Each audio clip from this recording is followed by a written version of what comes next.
Hey everyone, it's LaShonda from Labors of Love with another Therapy Thursday video.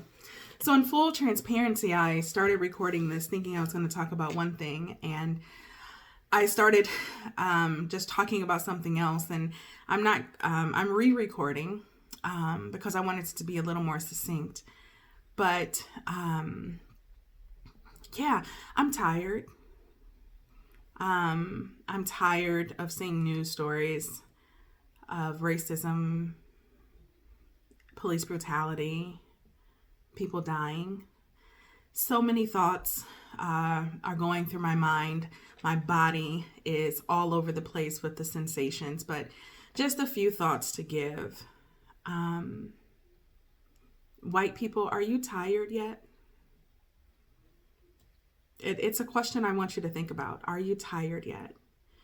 And maybe your fatigue isn't in justifying why Black and brown bodies deserve to live. Maybe your fatigue is coming from justifying why the white people who have taken lives and endangered lives were justified in doing so. Regardless, are you tired yet? If you're not tired, there's a privilege. If you don't have some reservation about checking the news or social media on a daily basis because of fear of what you'll see, consider it a privilege. The white woman in Central Park who weaponized her fragility, her womanness, her white womanness, she weaponized it. And I can guarantee you it wasn't her first time. It may not have been in a dog park or a park with her dog. It wasn't the first time. It was too easy. It was too natural. So my invitation to you is think, how do you weaponize your privilege? Please consider it. Another thing that came to me when I think about George Floyd, he is the man who was suspected of, I think they said, forgery, and somehow ended up in a prone restraint, face down with officer's knee on his neck for a really long time. He would die later. When I was in community mental health, for the vast majority of my time there, I was an instructor for what's called Therapeutic Crisis Intervention, TCI. And 75% of the TCI curriculum was helping staff understand how to intervene before a crisis occurred and how to de-escalate a crisis when it did. And one way to de-escalate a crisis when it did occur was restraint, physical restraint. Physical restraint was only to be used for the safety of the youth or someone else. When I first started there, restraint was used as a power play. It was used whenever someone who was a staff member felt like they wanted to use it for compliance, for obedience, just to kind of show who's in charge. And as we became more trauma informed and just moving away from that to the point now where physical restraint hopefully is not allowed in any of those facilities.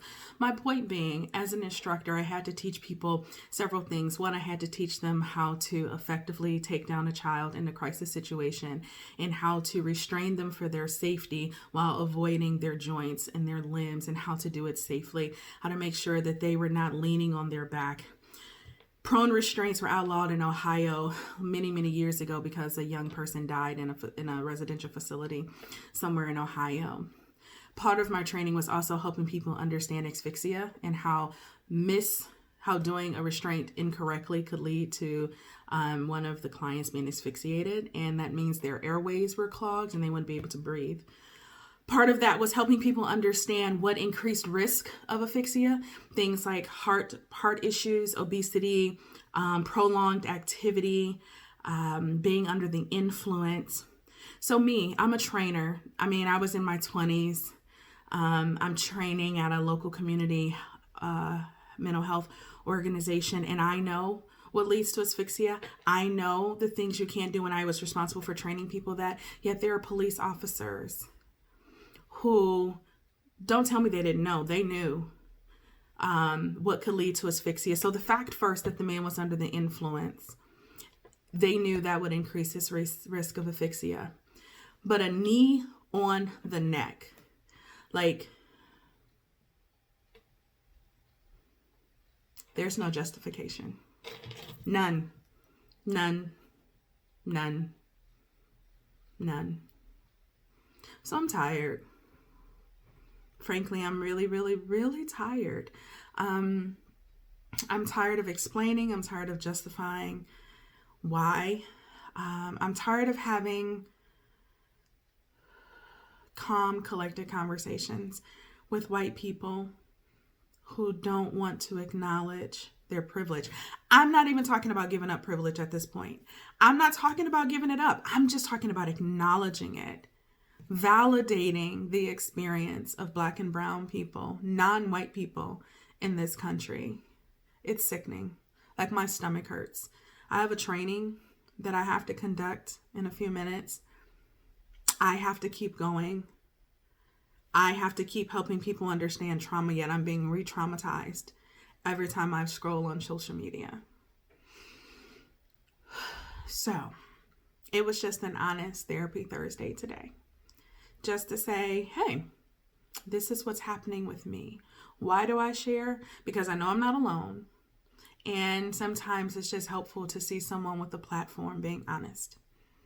If you are struggling and you need help, please reach out to us at www.thelaborsoflove.com.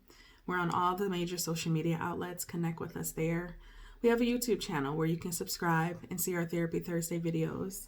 And don't forget, we have our podcast, the Labors of Love podcast, anywhere where you see or listen to podcasts. You all stay safe out there. It's hard. Until we connect again, be well.